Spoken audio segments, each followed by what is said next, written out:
për të vjedhur më shumë para, që Belinda të merrte pjesën e vet, që Berberi të marri pjesën e vet, dhe që patjetër Edi Rama të marri sa më shumë. Shtesat e 50 milion euro nuk mund vinë kur nga një ministre pa urdhrin e Edi Ramës.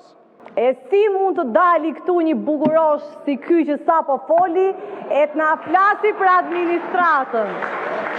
Si Belinda Balluku, aq më shumë do dilten pa se shefi i vërtet i kësaj mega afere, tunelit Llogaras, është Edi Rama. Njeriu i cili i ka hapur rrugë kësaj afere me firmën e tij përpara se të firmosi Belinda Balluku.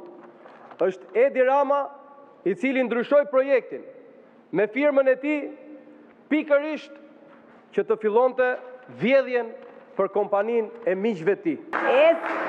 Ti je i fundit që mund të dalësh e të flasësh për administratën. Ti je i fundit që mund të dalësh këtu e të flasësh për infrastrukturën.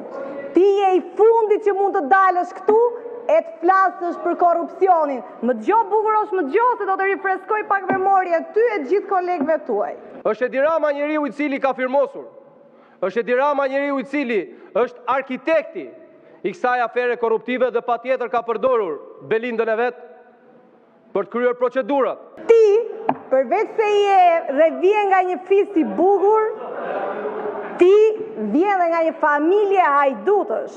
Ta tregoj unë, po prit. Për të siguruar që çdo gjë të shkonte vaj, që vjedhja të shkonte vaj, që vjedhja e popullit më të varfër të Europës të shkonte vaj, tenderin e supervizimit ja japin kompanisë e cila në hije drejtohej nga drejtori i ARSH-s Berberi dhe miku i tij. Hajdutësh të rrugëve madje, ndaj vjen këtu çirresh e bërtet, sepse kujton se të gjithë si ty ashtu bëjmë edhe ne. Dhe këtë e pat dhe në përgjime, se si Belinda Balluku merrte në telefon dhe thoshte ktheu komisionit dhe anulloje procedurën. Fol me turqit, fol me këtë e me atë, ta shpallim nesër.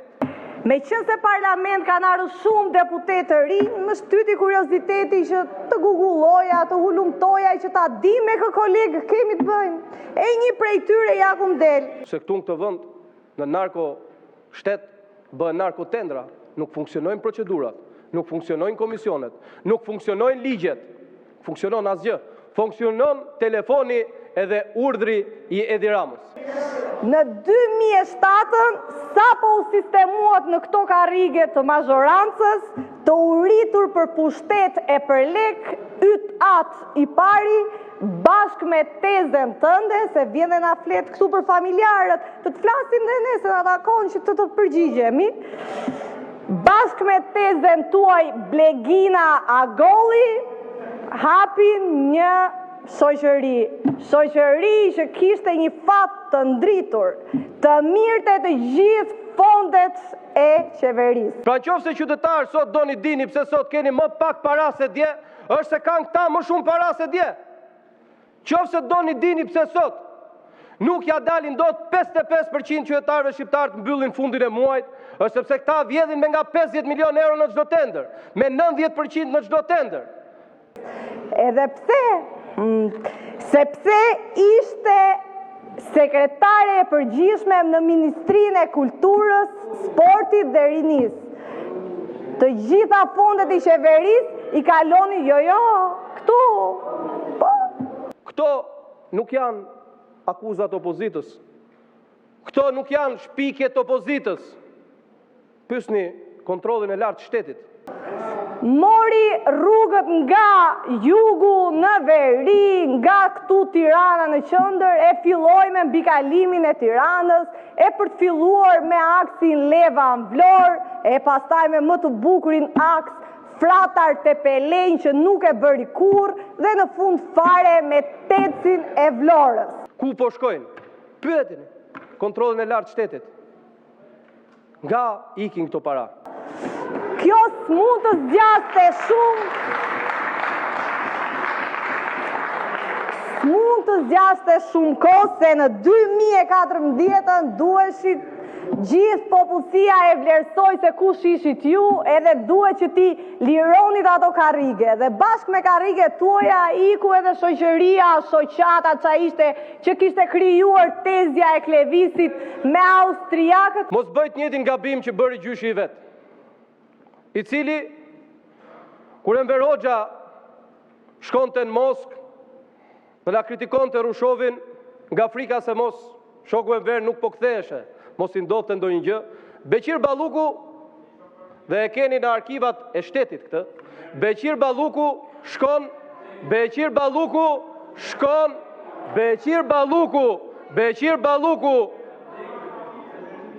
ti George Clooney rri. Beqir Balluku shkon në ambasadën sovjetike dhe i thot, në qoftë se nuk kthehet Enver Hoxha, unë do ju arrestoj dhe do ju pushkatoj, besnik deri në fund. Dhe kur erdhi Enver Hoxha, i ken arkiv shtetit, dhe kur erdhi Enver Hoxha, e mori Beqirin e arrestoi. Mos bë të njëjtin gabim. Emri ishte shumë i bukur, më falë se harrova ta thoja. Alpin Bau. Mos bëj të njëjtin gabim si gjyshi jot. Dhe gjithashtu, mos harro një gjë, dhe kërkoj në arkiv të shtetit fjalimet më të egra kundër Beqir Ballukut i ka bërë Spiro Koleka, daja i shefit tënd. Dhe ylli që ra Beqir Balluku solli dhe ylli në ngritje, një yll të jashtëzakonshëm që kishin urdhër partia ta nxirrnin në krah menaxhmie në çdo fotografi, dhe ky ishte Kristaq Rama. Mos bë të njëjtin gabim, se do të përfundosh po njësoj. Se keni fjalën për të bërë histori dhe biografinë e tjerëve, dakor? Nuk është fjala për biografi, nuk lejohet të përdoren emrat edhe personalitetet tjerë urdhro, jo, nuk lejohet. Je duke shkelur rregulloren. Je duke dalë jashtë kodit të etikës. Nuk lejohet. Ndryshe sepse është drejta ime të mos lejoj askënd të shkel rregulloren. Kështu që nëse doni të vazhdoni 30 sekondat e mbetura pa përmendur emra dhe pa ofenduar dhe pa fyer. Ti, përveç se je dhe vjen nga një fis i bukur, ti vjen dhe nga një familje hajdutësh. Ta tregoj unë, po prit. Këto para ikin në xhepin e pushtetarëve më të korruptuar që ka njohur historia. Belinda Balluku ka sot mundësin, thot vërtetën, se nga kush i erdhi urdhri dhe mos të fshihet. Por babzia nuk njeh asnjë limit moral. Ju keni bërë atë që s'mund të mendohet kurrë. Ju për të vjedhur para keni rrezikuar edhe jetën e qytetarëve shqiptar, duke mos bërë as kolaudimin e rrugës, i cili, të nderuar qytetar, është pika e fundit që të certifikon se kjo rrugë është e sigurt për shqiptarët që të kalojnë. Ju nuk e keni bërë, sepse doni të justifikoheni nesër dhe të thoni nuk e kemi marrë në dorëzim, se s'është bërë kolaudimi, e ka fajin operatori. Dhe të gjithë këtë tender, të gjithë këtë projekt, të gjithë këtë vjedhje, nuk merrni as mundimin të fshiheni, por shikoni çfarë ndodh. Punët i bën Gjoka Construction, e cila nuk ndodhet në asnjë letër, as si kontraktor, as si nën kontraktor. Por punët i kryen Gjoka Construction. Parat i merr kompania turke e miqve të Edi Ramës. Geopolitik, thoshte një analisti juaj. Geopolitik, kjo është geokorrupsion. Si ka mundësi që në këtë vend punën e bën dikush, por parat i merr dikush tjetër? Si ka mundësi që në këtë vend çdo gjë bëhet me telefona? Po kjo është Republika e Palloshit. Ky është realiteti. Kjo është Republika e banalitetit, të fjalëve të ndyra që përdoren nëpër telefonata nga individ që keni me vite që i mani ministra dhe s'kan as minimumin e kulturës. Por ai banalitet është fytyra e vërtet e kryetarit tuaj. Dhe sot prandaj nuk janë këtu. Prandaj nuk duan të bëhet transparencë. Çfarë e pengon transparenca hetimin? Përkundrazi, vetëm e ndihmon hetimin. Tani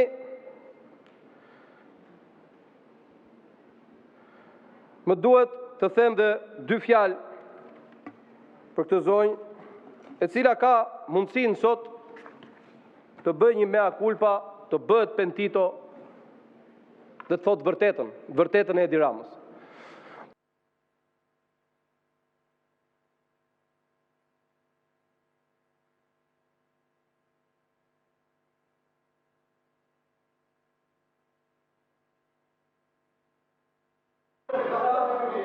Të përfundoj 30 sekonda në mikrofon. Tani, e kuptoj që e keni problem shumë të vërtetën, por është e pashmangshme. Ju zotrin që të gjithë keni një problem madhor me moralin. Ju zotrin keni problem madhor me moralin partin tuaj, po mbi të gjitha me qytetarët se qa bëni me njëri tjetrin, si shtot kryetari i partisë tuaj, hëngshit kokat e njëri tjetrit. Por me qytetarët, popullit më të varfër të Europës, 50 milion euro për aferat korruptive të Edi Ramës nuk mund të ndodhi kur. Dhe ju, të gjithë, në qoftë se nuk i referoheni fakteve dhe historisë, të gjithë do të bashkoheni të këto pranga. Njësoj si shumë kolegë tuaj, prandaj po ju them, zgjoni sa së zhvon, se si Qiku Erjoni e beqja e tjetri do t'ju qojt gjithve për shpëtu kokën e vetë.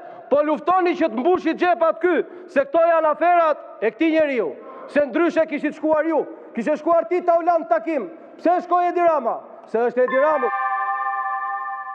Faleminderit zoti Balliu. Pasi kemi dëgjuar mendimin e kryetarit të kuvendit dhe mendimin e deputetit në emër të deputetëve folës, ju lutem. Kalojmë në votimin e kërkesës. Pra, kush është pro kërkesës për interpelancë urgjente me zonjën Balluku, kush është pro, numëroni votat pro.